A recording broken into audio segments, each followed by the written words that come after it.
பாண்டே வந்து இப்படிலாம் நடந்திருக்கு பார்த்து செய்யுங்க தலைவர்னு சொன்னால் நீங்கள் அடுத்த முறை கூப்பிடுவீங்களா பாண்டேவே? இல்லை பாண்டேவை அடுத்த நிமிஷம் சங்கினியில் சொல்லிட்டு போவீங்க?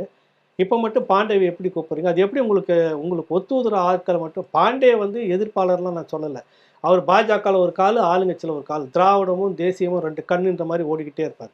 தனக்கு ஒரு அங்கீகாரம் வரணும், இன்னொரு இடத்த ஒரு பெரிய அளவில் வளரணுன்றதுக்காக அவருக்கு அந்த லாபி தேவைப்படுது. ஒரு முதலமைச்சர் வந்து இவரை பார்க்குறாருல. எத்தனையோ பத்திரிகையாளர், இவரோட மூத்த பத்திரிகையாளர், இன்னும் திமுகவுக்கு நிறைய உழைத்த பத்திரிகையாளர் குடும்பம்லாம் இறந்துருக்குது. அப்பாவை இழந்திருக்காங்க. எங்கேயாவது போயிருக்கிறாரு முதலமைச்சர்.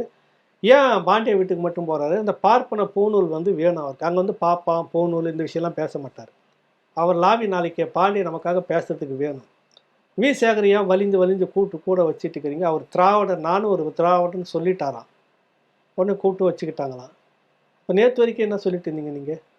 அப்போ உங்களுக்கு ஆதரிக்கிறதுக்கும் பாராட்டுறதுக்கு மட்டும் பார்ப்பன தலைமை வேணும். உங்களை விமர்சிச்சாக்கா சங்கின்றீங்க.